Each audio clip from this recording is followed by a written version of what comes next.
देखिए, अमित शाह जी के भाषण में 1.5 घंटे उन्होंने भाषण दिया, सिर्फ एक ही चीज निकल कर आई कि उन्हें आम आदमी पार्टी से, अरविंद केजरीवाल से डर लगता है। क्यों डर लगता है?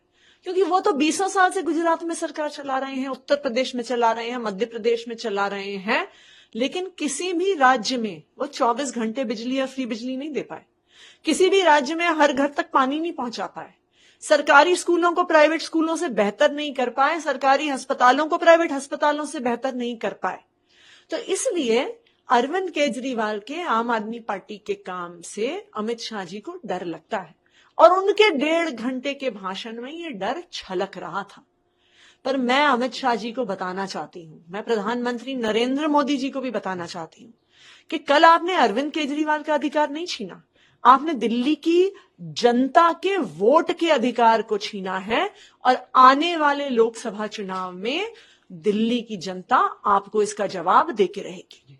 देखिए, मैं तो सबसे पहले सभी इंडिया ब्लॉक की पार्टीज का, सभी पार्टियों का, सभी एमपीज का जिन्होंने इस जीएनसीटीडी अमेंडमेंट बिल का विरोध किया, जो दिल्ली की जनता के साथ खड़े रहे, उनका धन्यवाद करना चाहती हूं।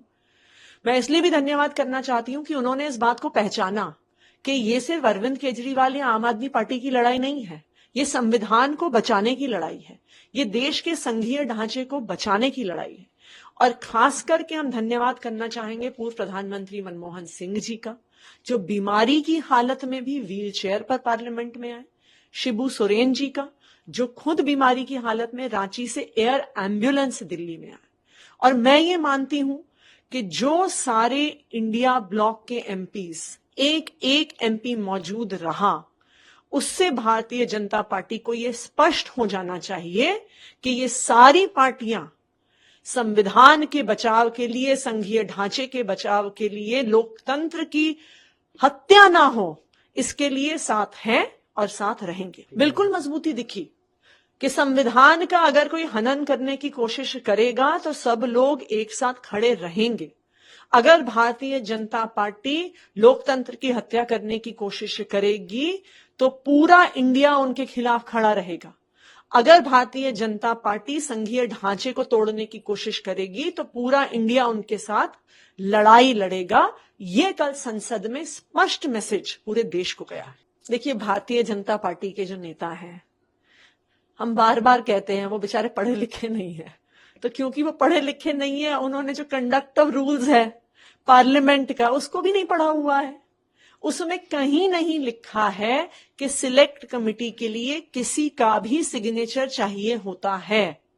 सिलेक्ट कमेटी जो पार्लियामेंट के कॉन्डक्ट रूल्स में है, सभी जो मेजर पार्टीज होती हैं उससे कोई प्रतिनिधि होता है, ये एक नॉन पार्टिजन ग्रुप होता है।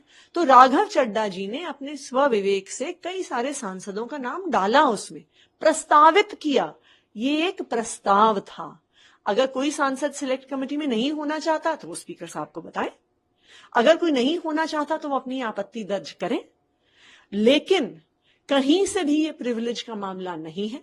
परंतु जो बार बार भारतीय जनता पार्टी इस मुद्दे को उठा रही है, उसका सिर्फ एक कारण है कि जिस तरह से गलत तरीके से राहुल गांधी की सदस्यता छीनने का प्रयास किया, उसी तरह से राघव चड्ढा की भी सदस्यता छीनने का प्रयास वो कर रहे हैं।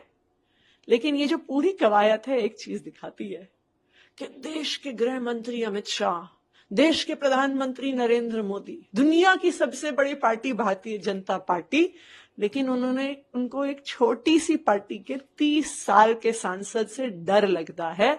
यह है आम आदमी पार्टी की ताकत।